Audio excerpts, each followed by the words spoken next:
정말 저는 제가 본 케이스 많진 않겠지만 100%다 커졌고 안 좋아졌고 결국에 수술로 다시 해야 되고 그다음에 수술을 못 하는 경우도 있었고 너무 많이 전이가 돼서. 유방암 치료라고 해서 딱 정형화된 건 없고요. 유방암도 종류들이 있거든요. A형이라고 하는데 종류들이 있는데 그 종류에 따라 그다음에 병기에 따라 이 사람의 상태에 따라 아주 여러 가지 치료법이 있는데 기본적으로 수술하고 그다음에 방사선 치료하고 항호르몬 치료, 항암 치료 이렇게 4 가지 치료를 어떤 사람은 하고 안 하고들이 다 달라집니다. 예를 들어 저희 병원에 어떤 분이 있었냐면 친구 2 분이 와서 검사를 받았는데 2 분이 다 암이셨어요. 2분 근데 거의 기수가 비슷했어요. 1 기, 2기 뭐 요 정도로 비슷했는데 한 분은 항암 치료를 하셨고 한 분은 또 항호르몬 치료를 하셨고 뭐 이렇게 달라졌는데 그 이유는 친구 A는 허투라는 게 허투 타입의 유방암이셔 가지고 타겟 치료를 하셨고 그다음에 B라는 친구는 호르몬 양성 유방암으로 진단이 되어서 이분은 항호르몬 치료를 하셨어요. 그러면서 자기네들이 추적 관찰하면서 중간에 한번 같이 오셨었는데 "우리 여기서 진단이 같이 됐는데 치료법이 수술만 똑같고 다른 건 좀 달랐더라." 이런 얘기를 하셨거든요. 그러니까 "수술은 한다."라고 생각하시는 게 가장 일반적이고 그다음에 치료들은 쪼끔씩 변이가 있을 수 있고 그렇습니다. 수술이 이전에는 굉장히 표준화된 치료였는데 요새 수술 안 하고 항암 치료만 하시는 분들도 있고 그다음에 항암하고 그냥 지켜보는 거죠, 수술 안 하고. 그런 분들도 있고 그리고 그 외에 호르몬 치료 같은 경우에는 호르몬 양성인 경우에는 호르몬 치료를 하는 거고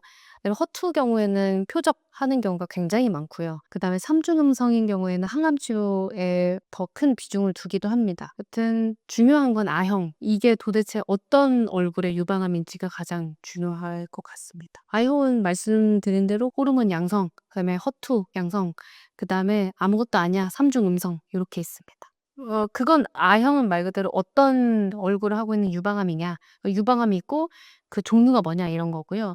그다음에 병기도 중요하고 그다음에 이 사람이 발병한 나이, 그다음에 항암이라든지 이런 걸 했을 때 견딜 수 있는지 등등을 고려를 해야 되기 때문에 딱 정확하게 "이 암은 생존율이 높지 않아." 뭐 이렇게 말하기는 좀 어렵습니다. 사실 3 중음상이 가장 악명이 높기는 한데 요새는 꼭 그렇진 않거든요. 그래서 재발은 크게 수술 자리 근처에서 생기는 국소 재발이 있고 그다음에 림프절 전이, 그다음에 멀리 뼈, 뭐 간, 폐, 뇌 이런 데 전이되는 원격 전이가 있는데요.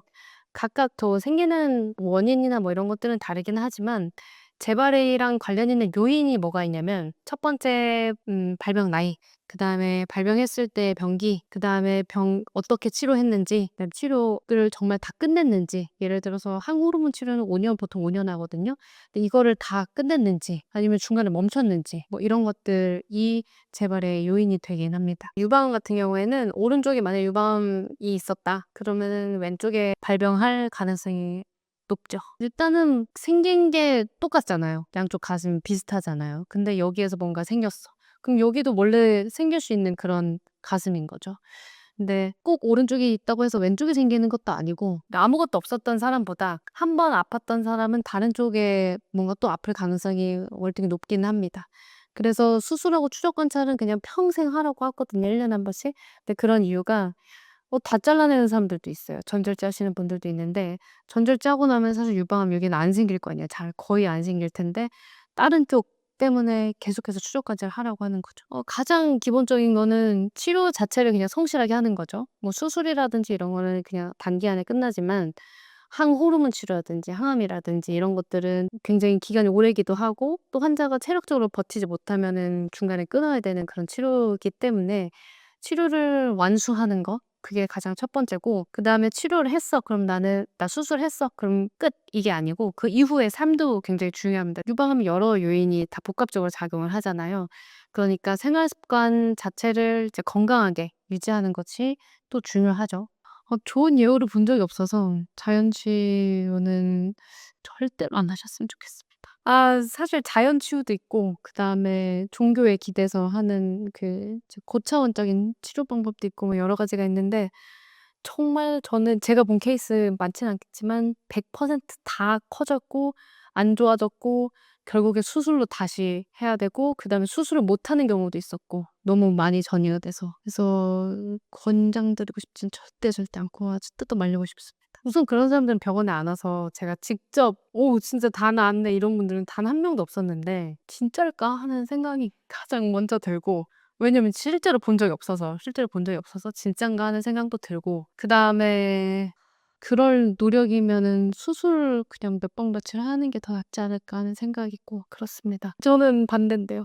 지금 21 세기에 이제 정말 의학이 눈부신 발전을 했고 또 문명의 이기를 누릴 수 있는 세대이신 만큼 너무 자연에 기대지 마시고 문명을, 이 눈부신 과학기술의 발전을 잘 이용하셨으면 좋겠습니다. 오른쪽이 많이 생겼다 그러면 왼쪽이 또 생길 수 있잖아요. 그래서 검사를 하시긴 해야 되는데 이 사람이 어떤 상태인지에 따라 달라요. 예를 들어서 암이 없었던 가슴에 뭔가가 양성 종양 같은 게 있었다 혹은 석회화가 있었다라고 하면 6 개월에 한 번 보시는 분도 계시고, 그다음에 보통은 1 년에 한 번 보시는 분들이 가장 많고요. 그다음에 아까 말씀드렸다시피 가족력이 강하신 분들은 쪼끔 더 면밀하게 봐야 될 수 있거든요. 근데 그런 분들은 MRI를 찍을 수도 있고, 처음에 발견됐을 때 병기가 높았다라고 하면 PET-CT나 그다음 뼈 스캔 등을 같이 병행해서 확인하는 경우들도 있습니다. 근데 이렇게 기본적인 거는 유방 촬영 그다음에 유방 초음파로 확인하시는 게 가장 좋습니다. 1 년에 한 번씩. 별거 없다고 하면요. 근데 있다. 가족력이 엄청 세다. 그러면은 MRI. 뭐 아니면은 병기가 너무 높다. 이러면은 뼈 스캔이나 PET-CT 뭐 이런 거 같이 동반하기도 하고요. 림프는 배수구 같은 역할을 하거든요. 배수구 같은 역할을 하는데 우리가 유방 수술을 할 때, 그러니까 가슴 수술을 할 때 유방암도 떼지만 여러 가지의 림프절을 떼요. 그러면은 배수구를 좀 막을 수가 있잖아요.